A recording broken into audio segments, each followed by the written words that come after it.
Welcome, everyone, to GridironSteady's NFL Week 1 recap. I mean, where the NFL didn't just kick off, it basically detonated. From jaw-dropping comebacks to, well, some head-scratching collapses, this opening weekend was less a simple football slate and more like a Rorschach test for the whole 2025 NFL season. We saw flashes of brilliance that kind of whisper Super Bowl contenders, and then sloppy mistakes that just scream lost season. Which teams truly showed their hand and who's already got us raising an eyebrow? You're about to find out right here on Gridiron Steady.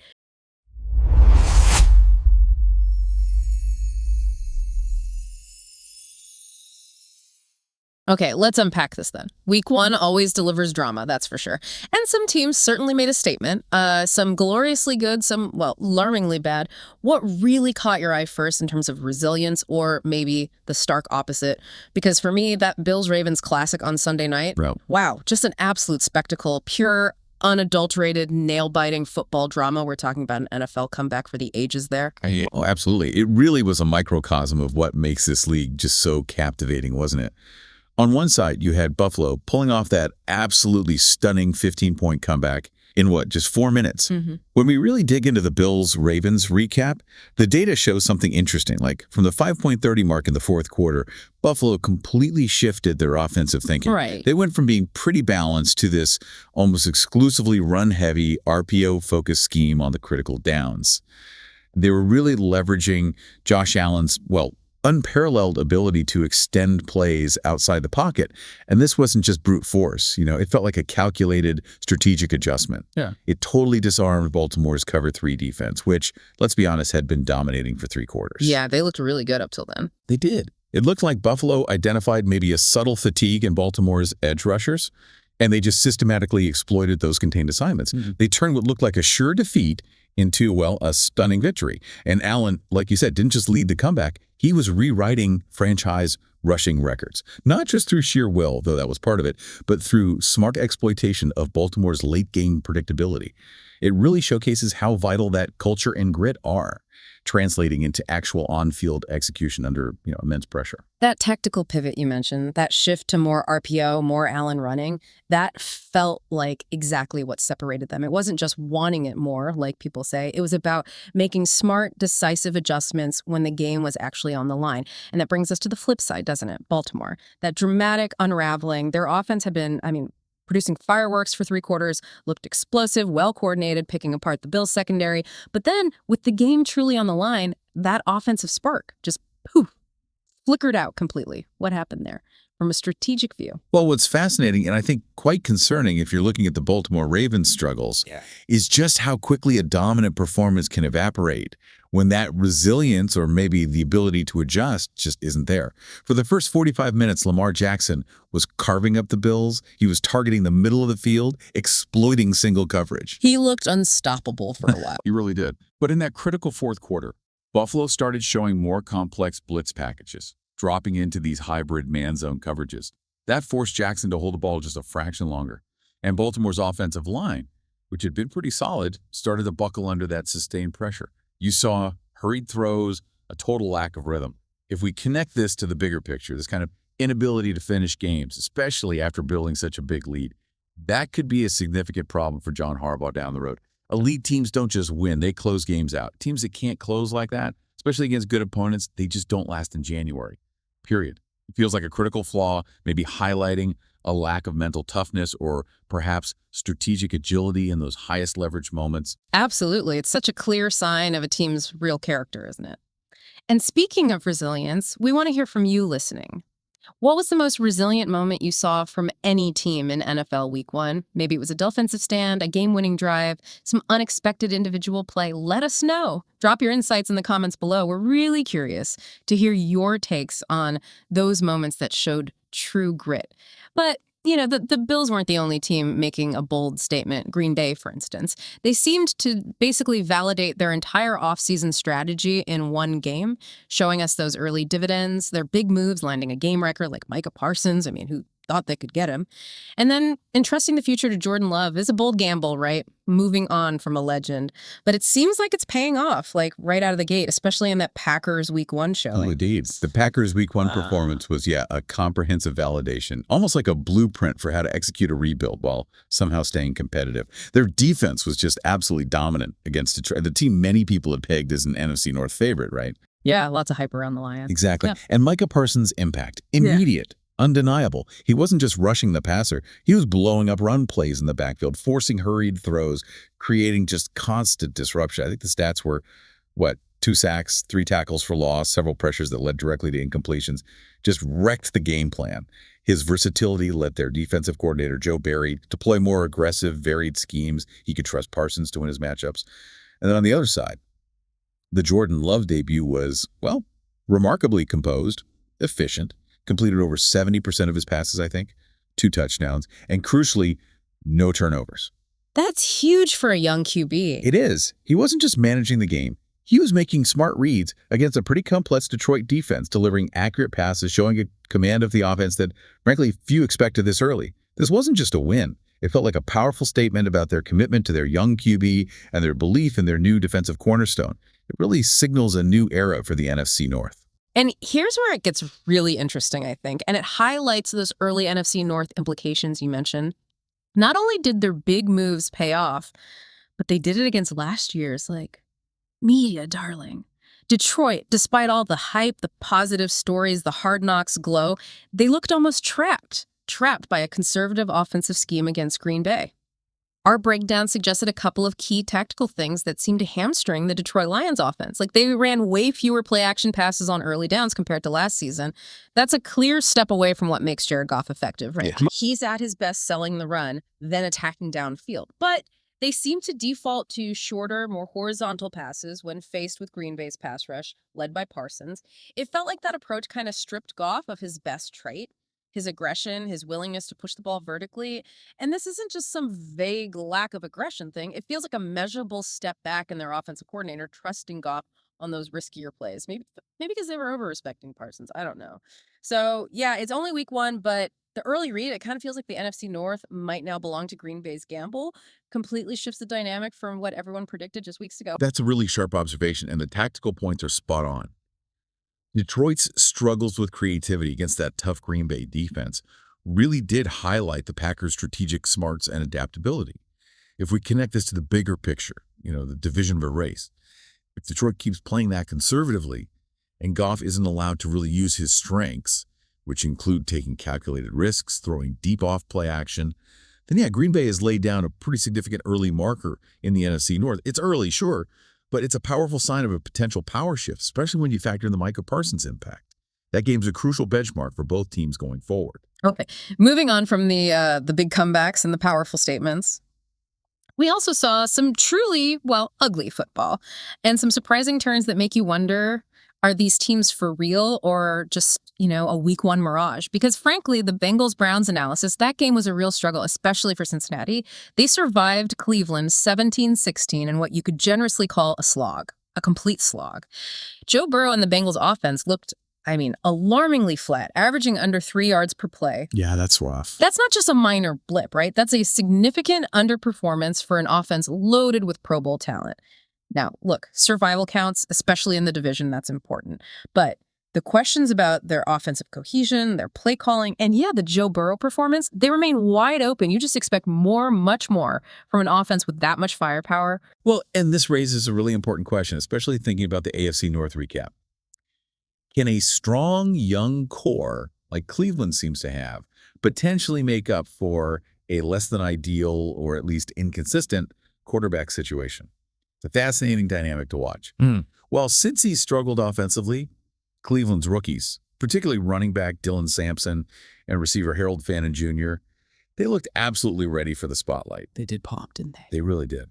Sampson showed incredible burst, great vision, turning short gains into decent chunks, and Fannin Jr. looked polished, good routes, reliable hands, consistently getting open against veteran DBs. These Cleveland Browns rookies showed flashes and immediate impact that suggests a promising future there.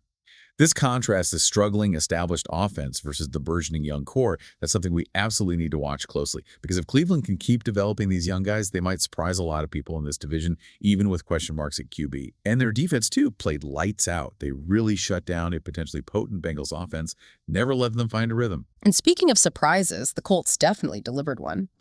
Indianapolis snapped that notorious Week 1 curse. And did it emphatically, scoring on all 7 possessions. That hasn't happened since the Carter administration. Wow. That's how rare, how dominant their offense was. Daniel Jones, their QB, looked incredibly poised, efficient, completed, 80% of his passes? 3 touchdowns. And crucially, made smart decisions under pressure, showed great command of the new scheme, looked like his offseason work paid off, and rookie tight end Tyler Warren also looked really impressive, quickly became a reliable target, red zone, third downs, showed advanced route running for a first-year guy. It was an emphatic win. You look at the Colts Week 1 highlights, fans have got to be wondering if this is like a new era. But, and it's a big but, here's the crucial caveat, the context that really matters for this Colts performance. Miami was, to put it mildly, a complete mess in that game. Yeah, that was ugly. Total dysfunction from the Dolphins. Missed assignments on defense, sloppy turnovers, dumb penalties on offense. Their secondary struggled with communication, leaving receivers wide open. Their pass rush, usually a strength, pretty much non-existent. So this implies that the Colts' victory, while impressive, might be kind of inflated. So what does this all mean for Indy? Are the Colts genuine contenders, part of the NFL upsets narrative, or were they just lucky beneficiaries of the Dolphins' meltdown? The real answer won't be clear until they face real resistance, a tougher opponent, a coherent game plan. They need to prove it wasn't just a fluke against a team falling apart. The Daniel Jones performance was great, but the consistency test is still ahead. Exactly. That Miami context is absolutely critical. While the Colts look sharp, you nailed it. An opponent's struggles, especially that bad, can sometimes mask weaknesses or just exaggerate the strengths of the winning team. We need to see Indianapolis execute with that same level of poise and efficiency when they're actually challenged by a cohesive, well-coached team, one that doesn't just hand them possessions or leave guys running free. It's that classic Week 1 trap, right? Looking too good against a team that looked historically bad. Their upcoming schedule will give us a much clearer picture of their actual contender status. Okay, let's shift gears. The NFC East always brings the drama, right?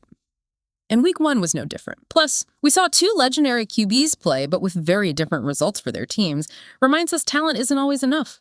Let's dive into what you could only call the NFC's wild theater. Philadelphia's 24-20 win over Dallas. It was just chaotic, start to finish. You had pregame scuffles, storm delay stopping play for nearly an hour, and then an Eagles defense that just physically bullied a division rival. That Eagles-Cowboys recap was intense. And Jalen Hurts again, playing hero with his legs, converting those crucial 3rd and 4th downs with the sneaks, the scrambles, keeping drives alive when the passing game wasn't quite clicking.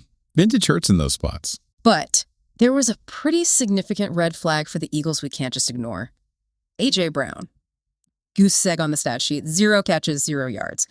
That's not just an anomaly, right? It raises some serious questions about offensive distribution, maybe how Dallas specifically covered him, neutralized him, or did the play calling just overlook him somehow? It's weird.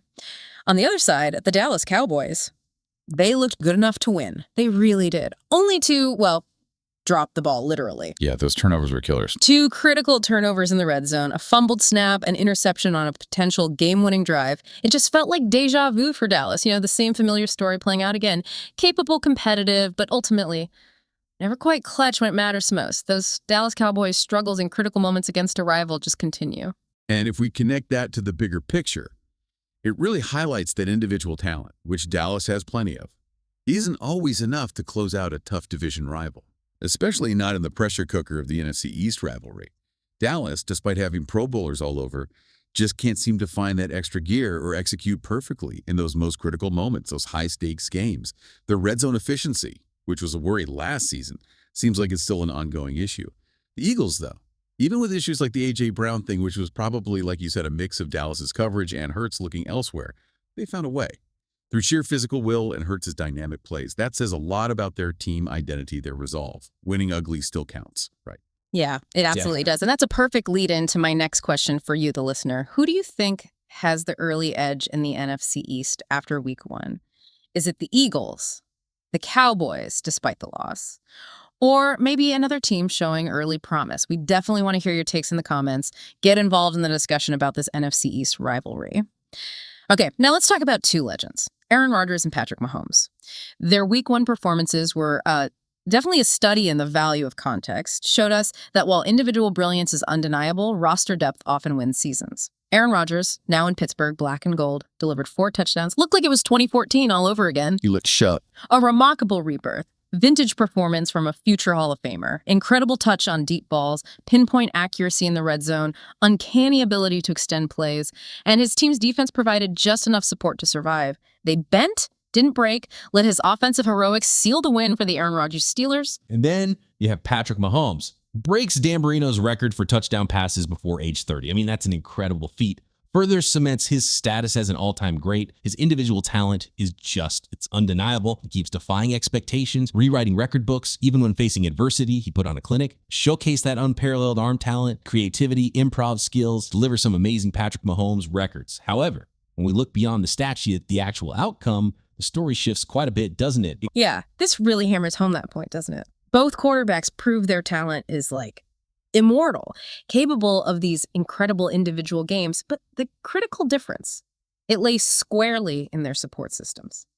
Rodgers had just enough defense, enough complementary pieces, a coaching staff that put him in position, enough to translate his brilliance into a W. Mahomes, despite his record-breaking day putting up huge numbers, was ultimately kind of undone by a thinning roster. His offensive line struggled with protection against a disciplined front, more hurries, less time. His receiving core, talented, yes, but had some uncharacteristic drops, struggled to get separation against tight coverage, especially on key downs. All right. That forced Mahomes to do even more. And even for him, there's a limit. So while greatness might still win individual games, like we saw, roster depth, that's often what truly wins seasons. That NFL QB analysis has to include the team. Without that robust support system across the board, even the greatest talent can be neutralized by a deeper, more complete team. It's a stark reminder that this is still very much a team sport. Roster depth in the NFL is paramount for sustained success. Absolutely. That contrast perfectly illustrates that an NFL season is a marathon, not a sprint.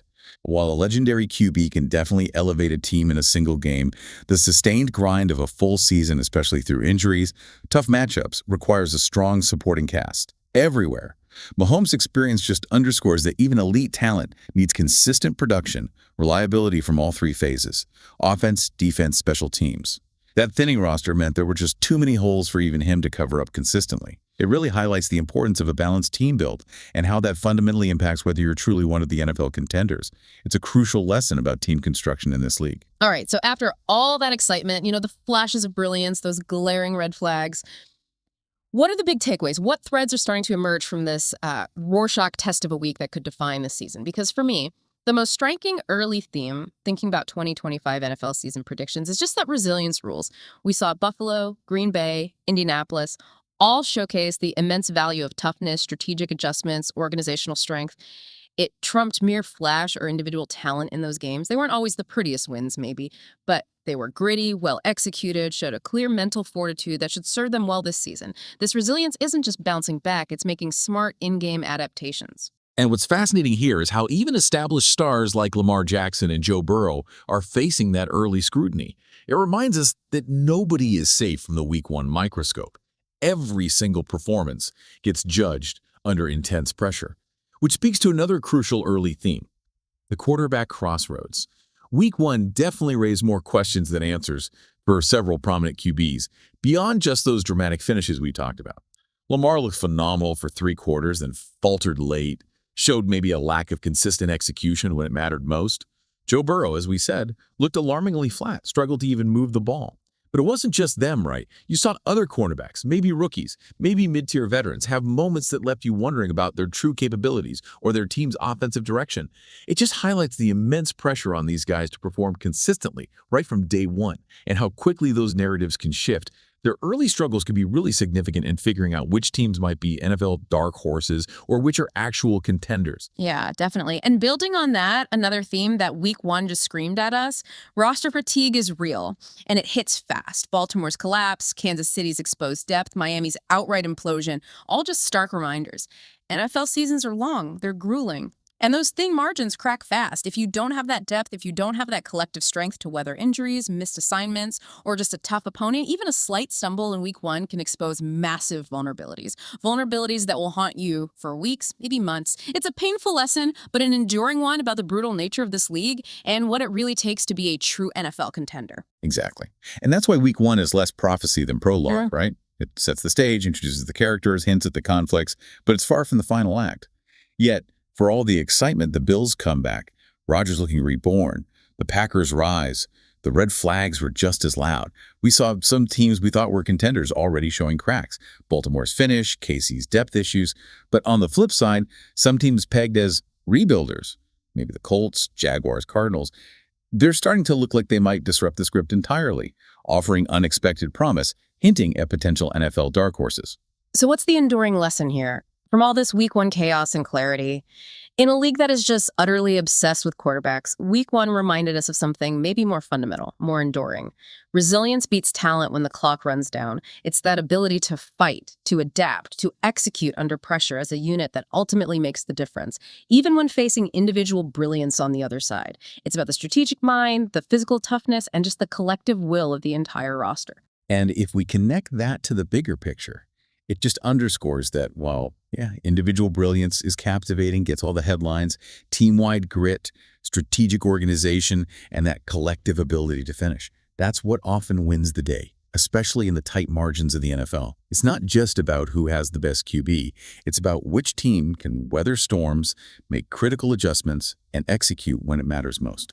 That's what truly separates the pretenders from the genuine NFL contenders. So after seeing all these incredible highs and, well, those significant lows, what's one team you think defied expectations in week one, for better or for worse, and why? Drop your thoughts in the comments below. We really love hearing your takes and predictions for the 2025 NFL season. And hey, if you enjoyed this in-depth look at NFL Week 1, our comprehensive Week 1 analysis, make sure to like this video, subscribe to the GridironSteady channel for more breakdowns and analysis just like this, and definitely hit that notification bell so you don't miss our next recap or any football highlights. Thanks for joining us here on GridironSteady, and we'll see you next time.